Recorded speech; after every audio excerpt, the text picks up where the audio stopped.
사랑하는 성도 여러분, 반갑습니다. 이번 주간은 이사야 35장에서 40장의 말씀으로, 오늘은 이사야 35장의 말씀으로 함께 은혜를 나누고자 합니다.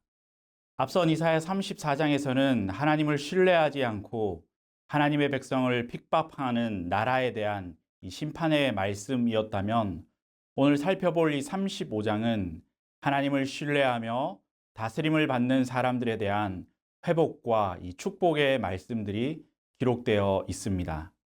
세상적으로 화려했던 도시는 황량한 이 광야로 변할 것이지만, 이와는 대조적으로 세상적으로 황량한 광야는 옥토처럼 아름다운 땅으로 바뀐다고 말씀하고 있습니다. 특별히 본문 2절 말씀을 보면 이 갈멜과 사론의 아름다움을 언급하고 있습니다. 갈멜은 엘리야가 이 바알 선지자와 아세라 선지자와 싸웠던 이 갈멜산입니다. 열왕기상 18장을 보면 3년 반이나 가뭄으로 메말라 버렸던 땅에 하나님의 도우심으로 비를 부른 땅으로 성경은 기록하고 있습니다.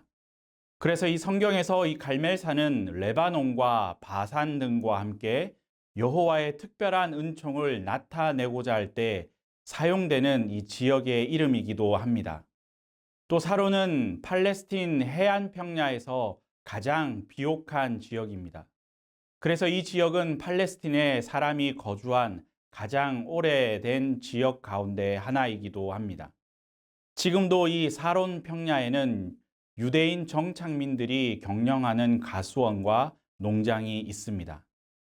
또한 이 성경은 예수 그리스도를 사론의 꽃으로 표현하고 있으며, 이처럼 하나님을 신뢰하는 인생은 갈멜과 사론의 아름다움을 얻은 것처럼 풍성한 삶을 살게 된다고 말씀하고 있습니다. 다시 말하면 이 하나님과 함께하는 자의 삶이 아름답다고 말씀하며, 반대로 하나님이 없는 자의 삶은 사막과 같이 황량함 그 자체라고 말씀하고 있습니다. 성경은 하나님께서 이스라엘을 선택하시는 이유가 모든 민족 중에 가장 적어서라고 말씀하고 있습니다. 신명기 7장 7절 말씀을 보면 이렇게 기록하고 있습니다. 여호와께서 너희를 기뻐하시고 너희를 택하심은 너희가 다른 민족보다 수요가 많기 때문이 아니니라. 너희는 오히려 모든 민족 중에 가장 적으니라. 가장 보잘것없는 민족이었기에 선택했다라고 그렇게 말씀하고 있습니다.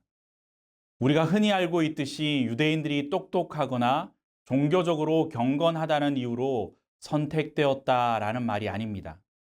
하나님은 자기 혼자 살려고 아내를 누이라고 2번이나 속인 아브라함을 믿음의 조상으로 세우셨습니다.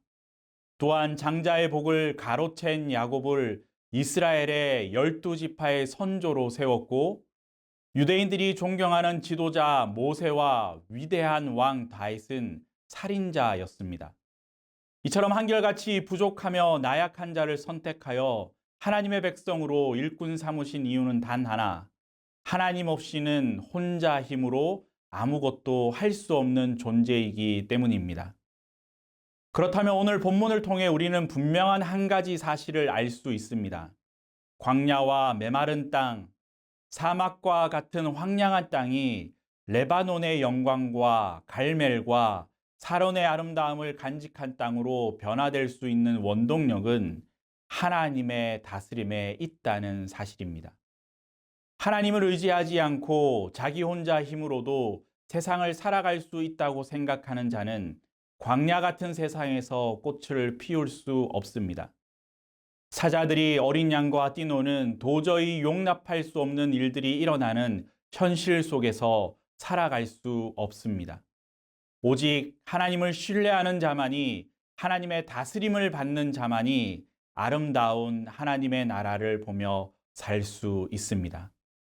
사랑하는 성도 여러분, 오늘 우리의 삶이 광야와 같고 메마른 사막과 같이 황량할지라도 전능하신 하나님의 다스림이 우리 가운데 거하면 그 땅은 우리가 상상할 수 없을 정도로 아름다운 곳으로 변하게 될 줄로 믿습니다.